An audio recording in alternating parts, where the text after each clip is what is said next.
Gracias a Dios le damos, ¿verdad? Porque estamos aquí en su casa y porque hay luz también, porque la energía eléctrica nos permite estar un poquito más frescos, ¿sí o no? ¿Verdad? Entonces le damos gracias a Dios por esas facilidades que nos da.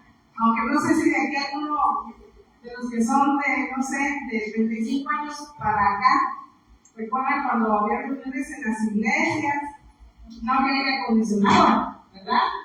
Y a veces ni hay ventiladores. Estábamos, recuerdo que mi mami nos daba un cambio y estábamos así.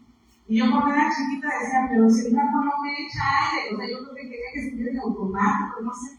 Estaba yo muy pequeña, como 5 años, ahí en la iglesia de Santa Clara en la mañana. Y bueno, pues van cambiando las circunstancias y damos gracias a Dios porque pues aquí en la casa de Él hay estas comodidades para que podamos estar más atentos, ¿verdad?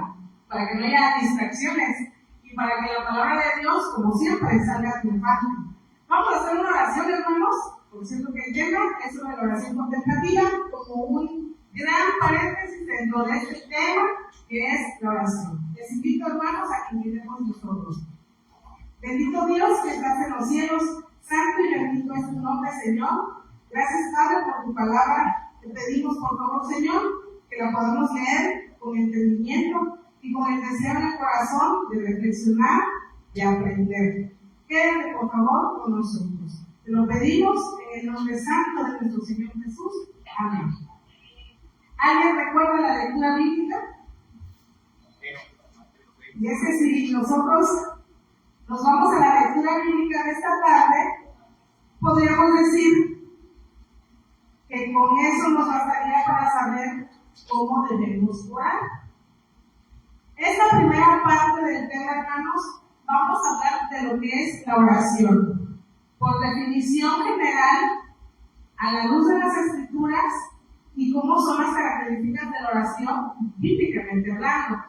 Para que en la segunda parte ya demos paso a la oración contemplativa, que es el subtema de esta tarde y que la verdad es bastante importante que lo platiquemos, porque no vamos a tocar nada más el tema de la oración contemplativa, sino de algunas situaciones que se han suscitado dentro de las actividades que a veces nosotros tenemos que traer aquí a la iglesia y que las tenemos que revisar antes de plantearlas con nuestros niños, sobre todo por algunos ejemplos infantiles.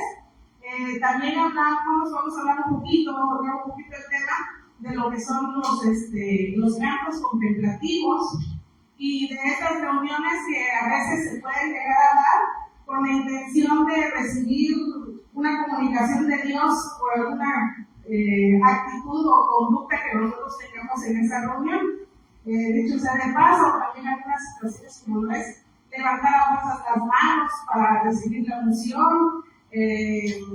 No hablo yo en el sentido bíblico de que se ponen las manos para ungir, eso es diferente.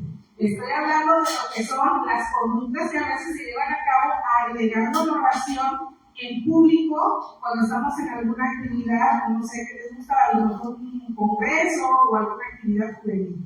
Vamos, hermanos, a hablar entonces de esta primera parte. La primera diapositiva, por favor, Héctor, para que nos dé tiempo, hermanos, y podamos tener el conocimiento que pues es la intención. ¿Qué es orar?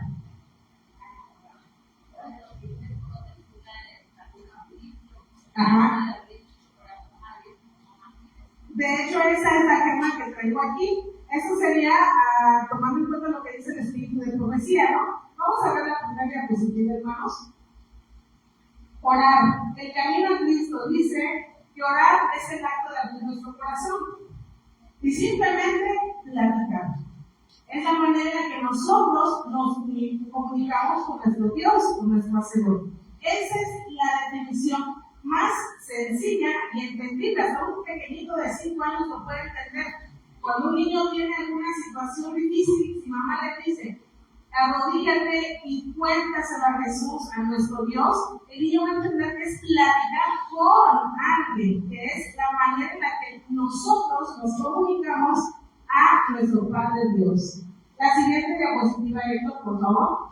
Les decía que también tenemos que abrir nuestro conocimiento y obviamente nuestro creo es la Biblia, no hay vuelta de hoja. Pero me gustaría traerles, hermanos, definiciones también del diccionario, para que nosotros veamos que hay ciertas definiciones que ya están establecidas para lo que es una oración.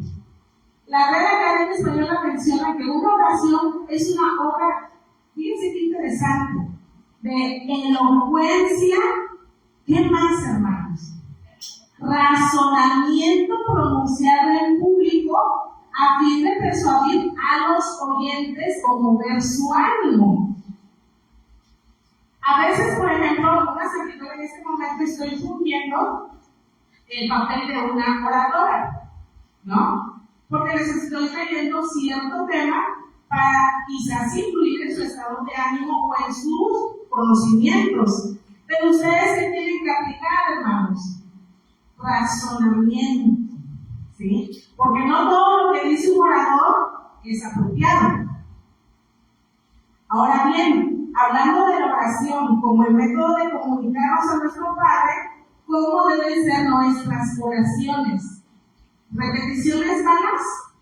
Vámonos, por favor, paréntesis, busquemos por favor en el libro de Mateo, en nuestra lectura bíblica.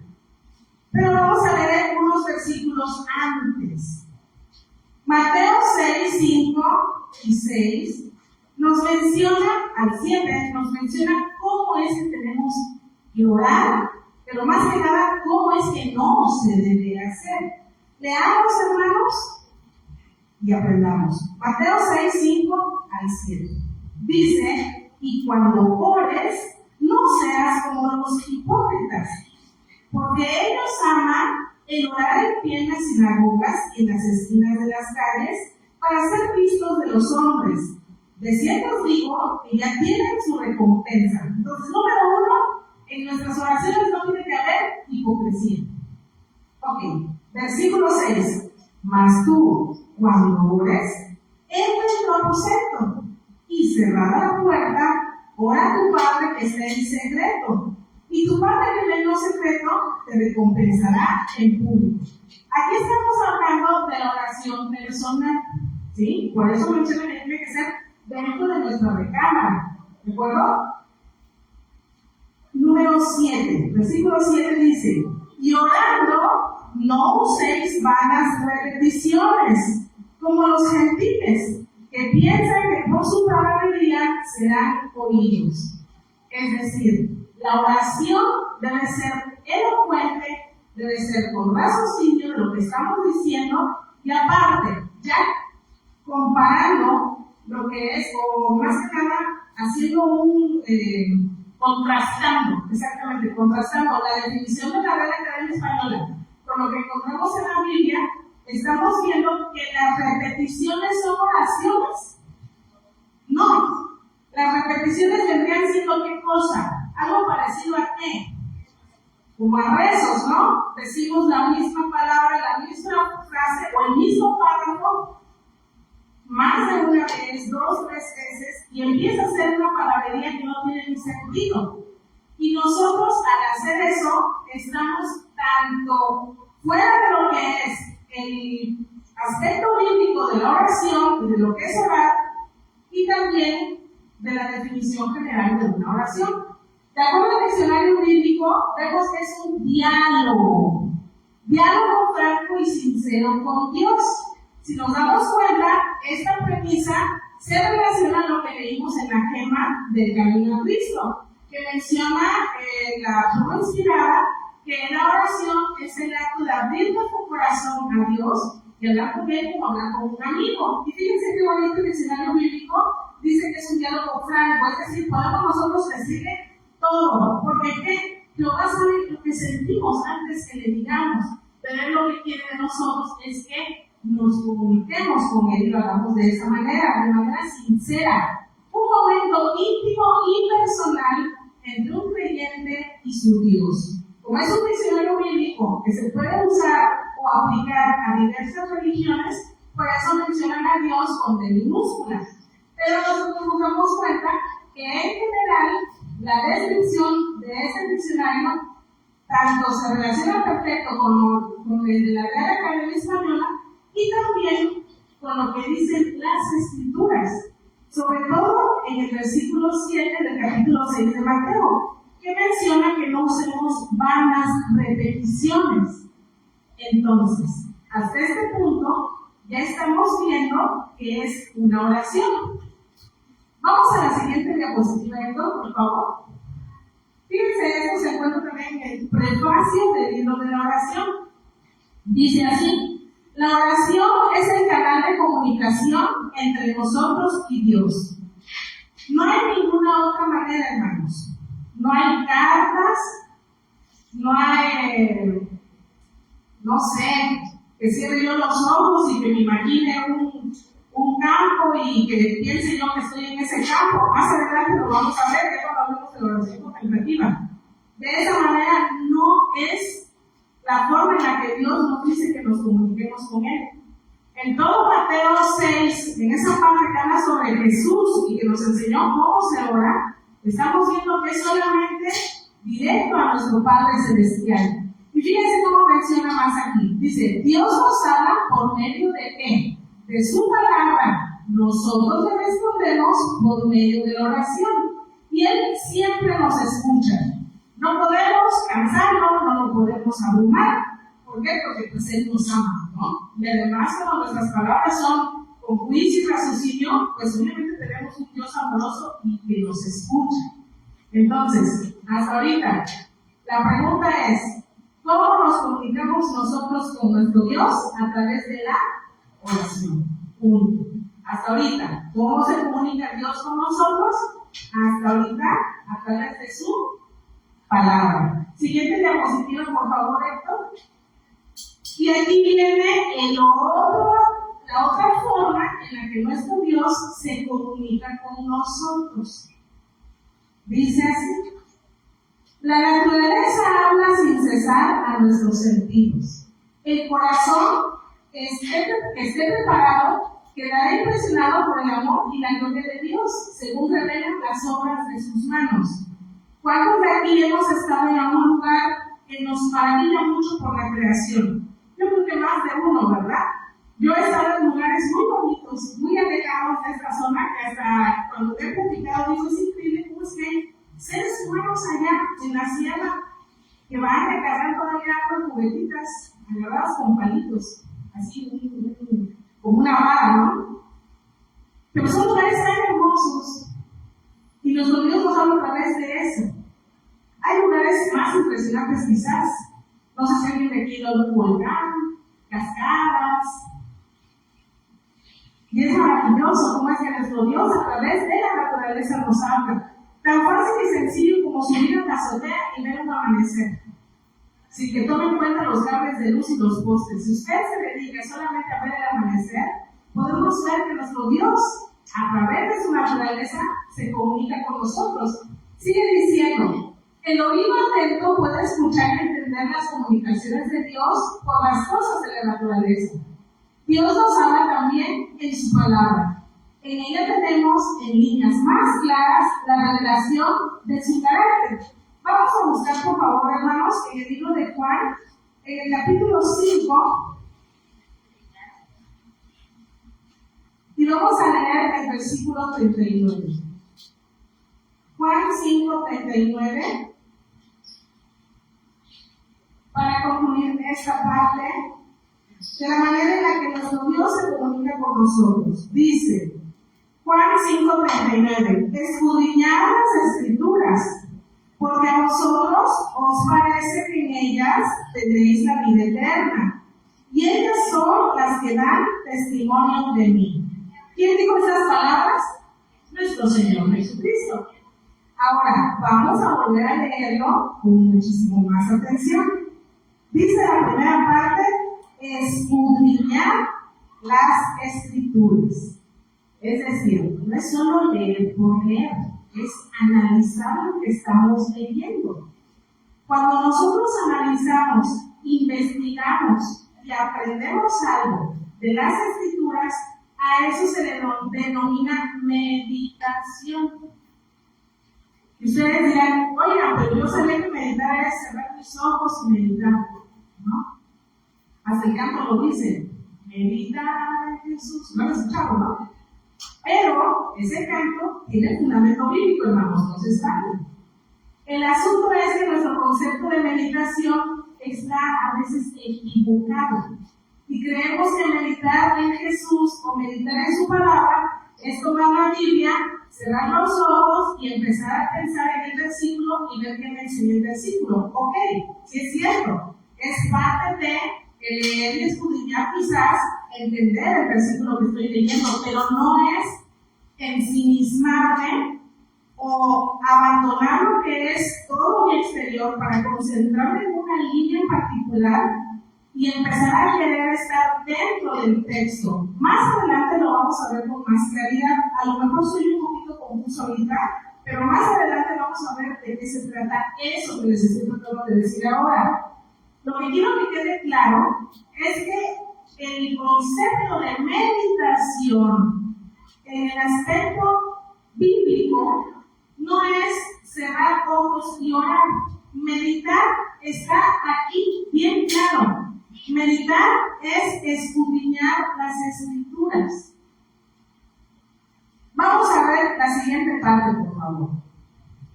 Traigo este pequeño dibujo para que nuestros niños, hablando de los chicos de 8 o 10 años, aquí tengo niños, y me encantaría que ustedes, chicos, no se olviden de esta imagen, porque esto es bien importante. No se les va a poder olvidar lo que hasta ahorita hemos explicado. De Dios hacia nosotros nos comunicamos entonces a través de la Biblia y a través de la... A ver, chicos, díganme. Dios se comunica con nosotros con dos cosas. A ver, ¿quién niño o niña me quiere decir?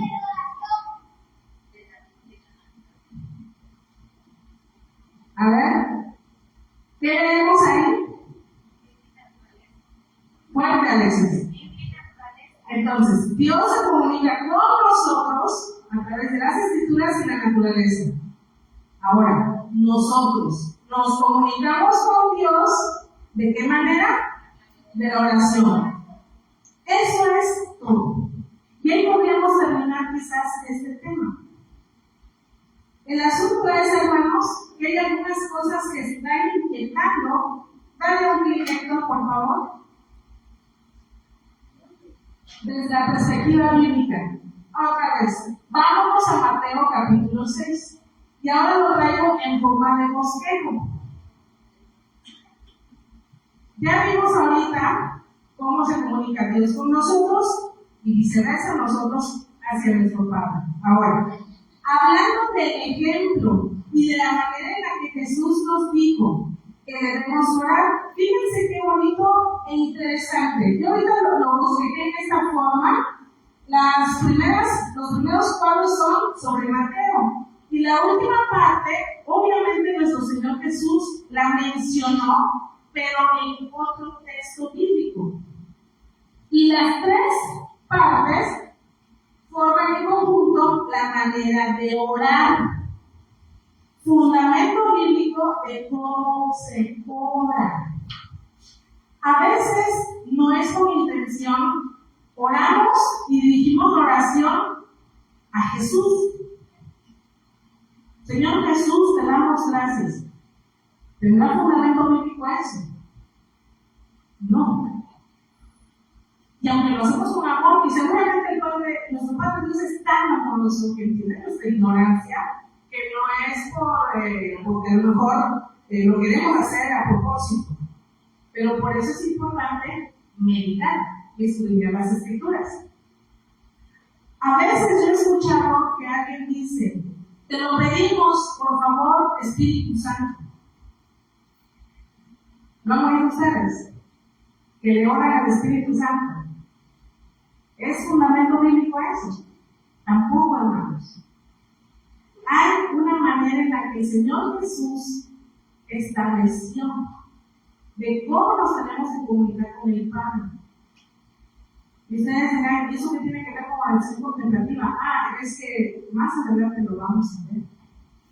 Sí, hermano Esteban, adelante. Y es que, hermana, que es un tema interesante, para no decir un seminario, ¿no? Pero muchas de las veces nosotros cometemos errores en el hogar. Por ejemplo, usted ha mencionado unos ejemplos, pero se ha escuchado que es querido Dios, o sea, no es tu querido, no es. Dios nos dejó en su palabra la forma correcta como orar. Padre nuestro, porque es nuestro Padre, y así empieza la oración. Pero muchos, como dicen, querido Dios, o Señor, Dios nos dejó tal ejemplo en la Biblia, pero como nosotros no estudiamos o no leemos, se nos hace fácil porque el líder lo dijo así, yo también no. Ese es lo malo de que a veces nos impacta de esa manera. Bueno, si lo dijo de esa manera, pues porque no, pero por falta de. Por eso hay que estudiar, por eso hay que meditar. Y miren, a veces lo hacemos sin querer. Querido Dios, a mí, yo lo he hecho. Cuando ya tenemos un conocimiento, entonces tenemos que trabajar mucho. Para que entonces esa manera, que a lo mejor es aprendida o la forjamos por alguna circunstancia, la cambiemos a la manera adecuada. Dirían por ahí, oye, pero no que hay que saber de corazón como un amigo, entonces yo puedo decir, oye, cuídame. ¿Será? Pues no, ¿verdad? Ahora, otras cosas importantes. Y eso lo podemos aprender. Este libro no lo tengo, pero ya lo escuché completo. Se llama el libro de la oración. Está completo en audiolibro, hermanos. Yo cuando lo he escuchado, siempre digo, yo no sé orar, o no sabemos orar, o en la iglesia no se procuramos de tal o cual manera. A veces se hace una oración y decimos media predicación en la oración. Decimos textos, hasta decimos un capítulo completo de la Biblia dentro de la oración. Si nosotros escucháramos ese libro o lo leyéramos, nos daríamos cuenta que esas oraciones son lo que Mateo 6, del 5 al 7 nos está diciendo que no hagamos. Vanas repeticiones. Porque dirán, ese no es eso. No es eso. Pero ¿por qué le tengo que decir el Salmo 5 completo al Señor para pedirle algo o tal? O lo otro, si es una oración personal, tiene diferente estructura, bueno, la misma estructura, pero diferente contenido en el cuerpo de la oración, mi oración personal a la que voy a hacer aquí delante de ustedes. Pero ese es otro tema. Y sería muy bueno, como dice el hermano Esteban, otro seminario que hablar de la oración en sí dentro del adventismo del séptimo día, que no es porque nosotros tengamos una manera especial de orar, no, es la manera bíblica de orar. Y esta es la estructura bíblica. Vamos a descubrir, hermanos, fíjense qué bonito. Este bosquejo dice, oración desde la perspectiva bíblica. Son 3 cuadros. Los niños también lo pueden entender. Está muy sencillo. Vamos a ver algunas lecturas de Mateo 6 y San Juan 16. El primer punto dice, ¿a quién nos dirigimos? Mateo 6, 9 al 13. Vamos, hermanos, juntos leamos para que aprendamos, se nos quede más rápido y grabadito en nuestro cerebro. Fíjense. Versículo 9 dice, vosotros pues oraréis así. No dice, si quieren pueden decirle de esta manera. No, dice, vosotros pues oraréis así. Padre nuestro que estás en los cielos, santificado sea tu nombre. Punto. A veces, por amor, por temor, mencionamos el nombre de nuestro Padre, que es Jehová, y que es un nombre, sobre todo nombre. Si es para dar solemnidad por ese temor, y tiene la estructura bíblica, creo que lo estamos haciendo bien. Pero cuando empezamos a decir adjetivos de nuestro Padre de manera vana, ya nos estamos desviando. Esa es la primera parte. ¿A quién nos dirigimos? Segundo, el cuerpo de la oración, contenido de la oración. Lo puse en estos 3 puntos. Número 1, reconocer la soberanía y potestad de nuestro Dios al principio y al final del cuerpo de nuestra oración. Vamos a Mateo 6, porque yo no quiero que quede esto como que son mis invenciones. Dice, versículo 10 en adelante: venga tu reino, hágase tu voluntad como en el cielo, así también en la tierra. Es la soberanía. Punto número 2 en el consejo dice, exponer nuestras necesidades. Sigamos leyendo. Versículo 11. El pan nuestro de cada día, dánoslo hoy. Y perdónanos nuestras deudas, como también nosotros perdonamos a nuestros deudores. Punto 3. Pedir por el perdón y la protección del mal. Leemos entonces igual versículo 12 y versículo 13, que dice, y no nos metas en tentación, mas líbranos del mal, porque tuyo es el reino y el poder y la gloria por todos los siglos. Amén. Esta última parte, hermanos, del versículo 13, hace una reafirmación de esa soberanía de nuestro Dios. Por eso, en el segundo cuadro, que habla sobre el contenido de la oración, el punto número 1 dice reconocer la soberanía y la potestad de nuestro Dios al principio y al final de nuestro cuerpo de la oración. Ahora, repetir el Padre Nuestro como si fuera una letanía, esa no es la manera en la que debiéramos nosotros expresar las cosas. Si vamos a hablar con los alimentos, casi estoy segura que no todos aquí decimos bendice el pan nuestro, sino que hablamos un poquito más abiertamente. Señor, gracias por los alimentos, por el trabajo que nos permite tener el sustento, por esta fruta, no sé, de una manera más libre. Pero lo mejor es que la estructura se mantiene. ¿Sí me explico? Ok. Y al final de cuentas, dentro de ese cuerpo de nuestra oración, cuando ya hemos pedido por los alimentos, por el cuidado porque vamos a salir de viaje, por nuestros hijos, por nuestros padres, por una enfermedad, reconocer la soberanía de Dios y obviamente entendiendo que se va a hacer la voluntad de Él, que también es un fundamento bíblico que podemos introducir en ese cuerpo de la oración. Y por último, ¿bajo qué mérito se ora? Y ustedes dirán, eso no está en Mateo 6. Vamos a ver. Mateo 6, versículo 13 termina reafirmando la soberanía del Padre. Dice, porque tuyo es el reino y el poder y la gloria por todos los siglos. Amén. Y entonces, ¿de dónde saco yo bajo los méritos de quien se ora, hermanos? ¿Tendrá eso un fundamento bíblico? Claro que sí. Vámonos entonces, por favor, al libro de Juan. Y en el libro de Juan, versículo 16, vamos a encontrar algo muy hermoso. Y son bajo qué méritos nosotros tenemos que cerrar la oración. San Juan 16, 23 dice, en aquel día no me preguntaréis nada.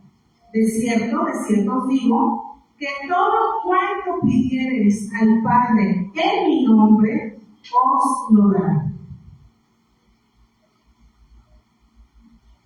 ¿En el nombre de quién se tienen que pedir las cosas?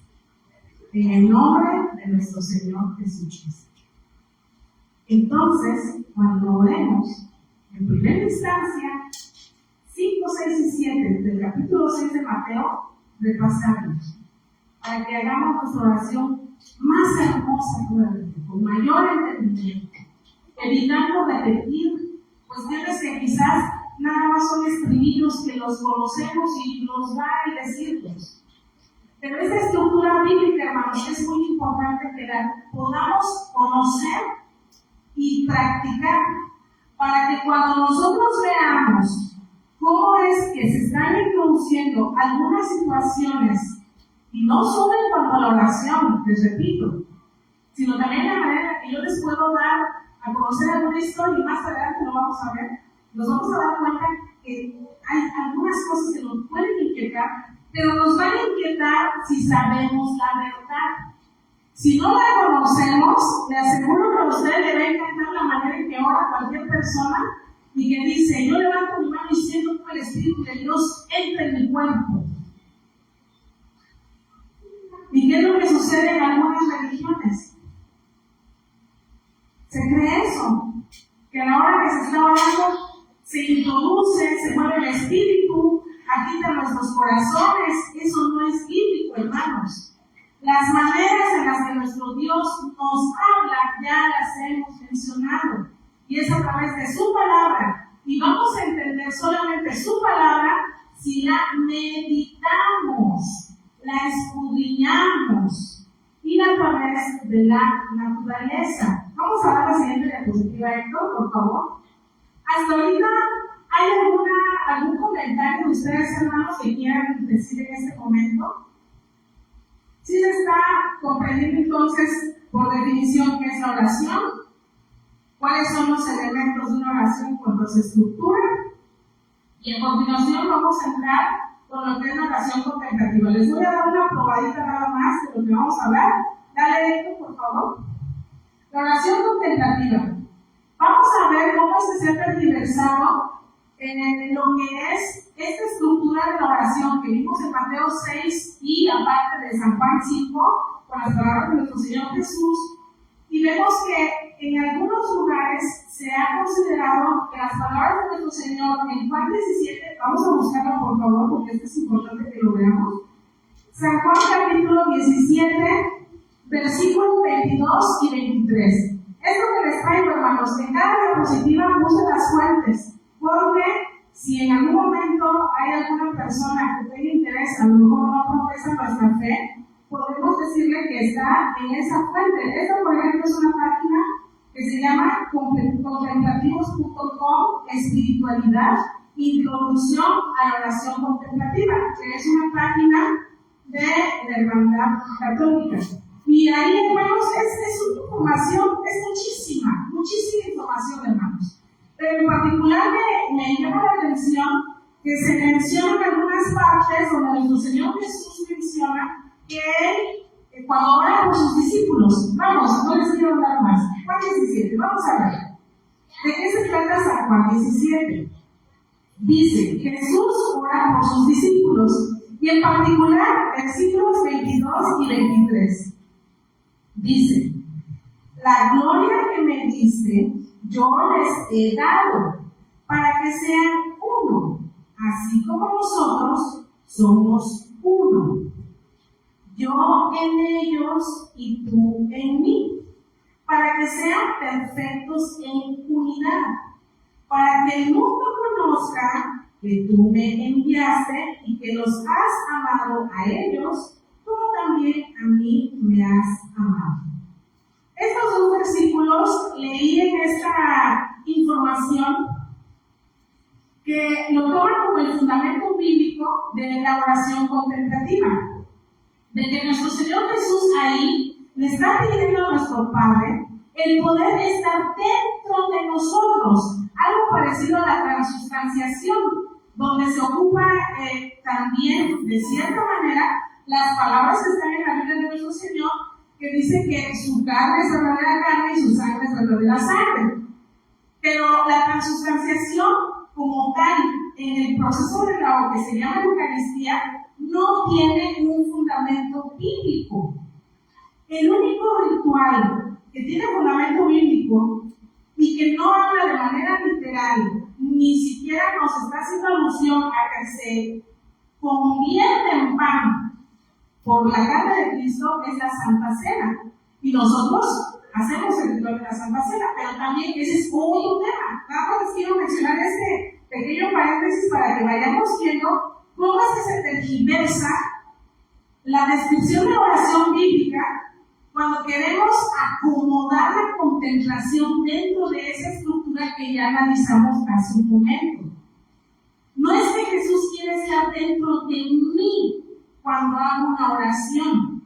¿Por qué? Porque ya dije, no lo dije yo, lo dicen las escrituras, ya mencionamos cómo es que Dios se comunica conmigo, no que Él se meta en mí.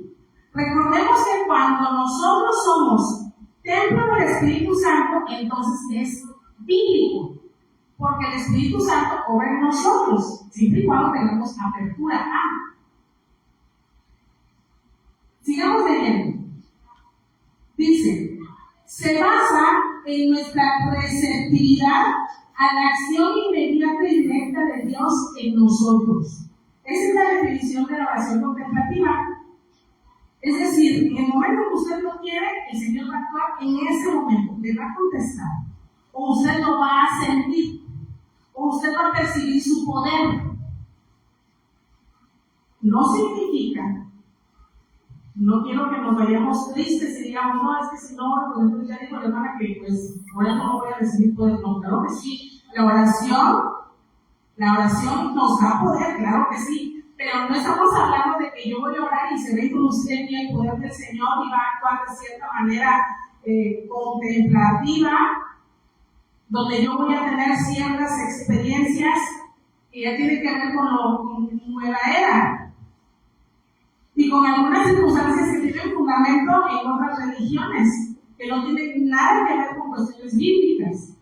Fíjense, dice aquí, la contemplación mística es una práctica cristiana que consiste en estar presente en cuerpo, mente y corazón para responder creativamente y trabajar hacia lo que podría ser. Muchas palabras, ¿no, hermanos? Por eso se las parafraseo para tratar de ser un poquito más comprensibles.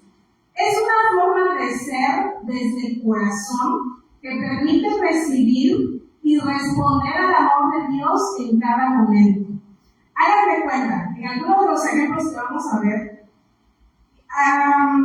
una manera de hacer una oración contemplativa, más una lectura contemplativa. Hagamos de cuenta que vamos a leer, no sé, la Santa Cena, la parte de la Santa Cena. Nos vamos a la Santa Cena y entonces yo voy a introducirme a esa historia.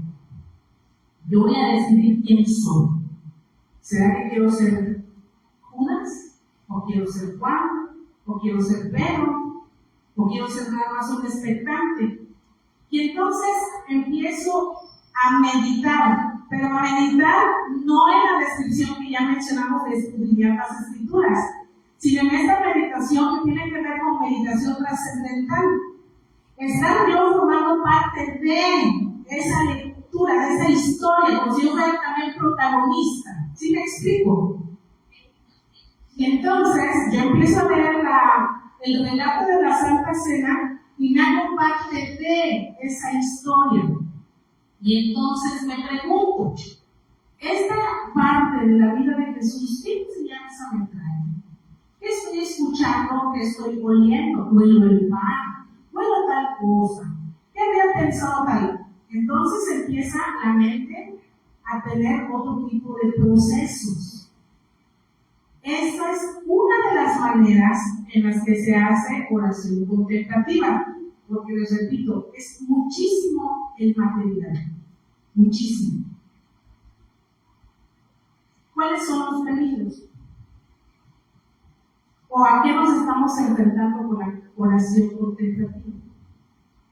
Cuando hablamos de misticismo, de algo místico, no es otra cosa más que vivir una vida espiritual plena. Tampoco es una palabra maligna, que digamos, ay, dijo místico la hermana y yo creo que está, no sé, pone sus velitas alguna ahí en su casa. No, misticismo o lo místico, por definición es solamente tener una vida espiritual plena o una vida religiosa muy pura y perfecta en cuanto a la divinidad que se adora. Entonces, eso es misticismo, eso es ser místico.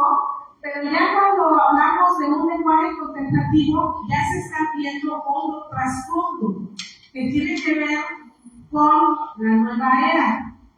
Y la nueva era no es de ahorita, tiene hace muchísimos años, antes de Cristo. Hay muchos fundamentos de lo que es la nueva era, hermanos. Yo creo que hasta ahorita va la primera parte, a ver, tornar la siguiente, porque la que sigue está. Ok, nada más para terminar este paréntesis, lo de misticismo. Creí que no había traído la diapositiva. Ahí está la definición, dice, estado de la persona que se dedica mucho a Dios. Hermanos, ¿nos dedicamos nosotros a Dios, sí o no? Una persona que se dedica a todo, a tiempo completo, podríamos hablar, por ejemplo, de nuestros hermanos laicos, quizás, o de nuestros pastores. Entonces, por definición, un pastor podría ser alguien que se dedica y que obra el misticismo, ¿no? Por definición. También, número 2, son 3 definiciones. Estado extraordinario de perfección religiosa que consiste especialmente en cierta unión inefable del alma con Dios por el amor y va acompañado accidentalmente de éxtasis y revelaciones. ¿Esto nosotros lo podemos ver en la Biblia? Claro que sí. Personas que se abocaron, por ejemplo, los profetas y tuvieron visiones. ¿Por qué? Porque tenían una vida entregada a nuestro Dios, ¿no? Entonces, pues sí cumple con esa definición. Número 3, doctrina. Aquí ya estamos entrando en el terreno del misticismo al que nos estamos refiriendo con la oración contemplativa. Doctrina religiosa y filosófica que enseña la comunicación inmediata y directa entre las personas y la divinidad.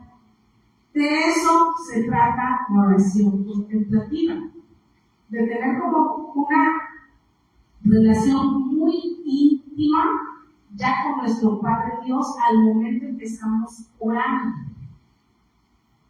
No es que la oración no sea para que nos relacionemos con Dios, no significa que no lo sea, sino cuál es la motivación, cuál es la manera en la que yo estoy pretendiendo hablar con Dios y considerar que Dios me va a contestar de cierta manera por hacer ese tipo de oraciones.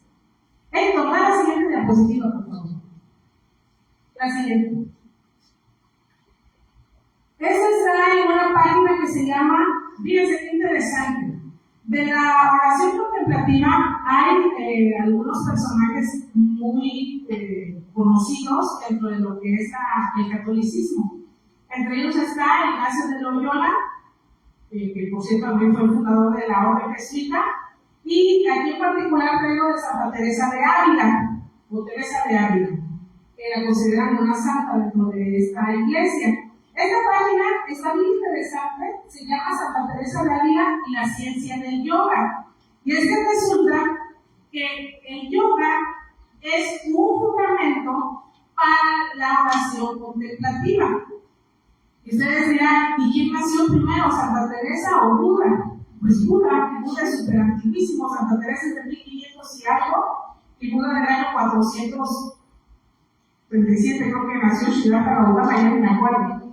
Pero total, que la oración contemplativa tiene fundamentos en el yoga. Y fíjense cómo mencionan esta página. En el Catecismo de la Iglesia Católica se describe como la expresión más sencilla del misterio de la oración. Bueno, pues son tantas palabras que a mí al menos me confundió un poco cuando encontré este texto.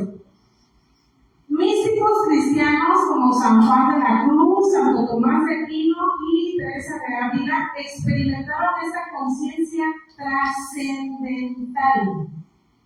¿A qué nos suena trascendental? Pues a nueva era. Siguiente, Héctor, por favor. Y vamos a la actividad que sigue, ¿sí? Ok. Un tema importante, ejercicios espirituales de San Ignacio de Loyola. Contemplación para alcanzar amor. Siguiente, Héctor. Teresa de Ávila.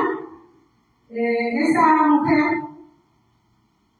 se asume que ella tuvo cierto tipo de experiencias por el tipo de... Tenemos niños aquí dentro de nosotros, no voy a profundizar mucho al respecto, pero hubo unas experiencias en esta persona donde tuvo muchísima intimidad divina. Creo que soy bastante explícita para los adultos que estamos aquí. A eso se le llama desposorio, matrimonios espirituales, y tiene que ver con cuestiones de la nueva era, como lo que es el de los ramos. Da la siguiente, Héctor, por favor. Desposorio y matrimonio espiritual. Los matrimonios espirituales donde se supone que el ser humano se casa con alguien divino. Y en este caso, Teresa de Ávila tuvo intimidad de manera divina, obviamente con nuestro Padre.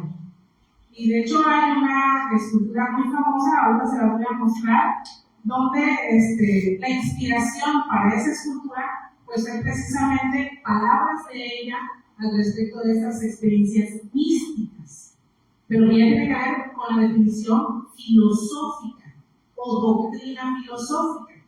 ¿Sí? Por eso les traje las 3 definiciones de misticismo, para que podamos discriminar que nosotros podemos ser místicos. ¿Por qué? Porque nos abocamos completamente a la obra de Dios, pero doctrinalmente hablando, en cuanto a la definición como doctrina filosófica, no. Nosotros no debemos tener nada que ver con el misticismo. ¿Sí? Vamos con la siguiente parte, por favor.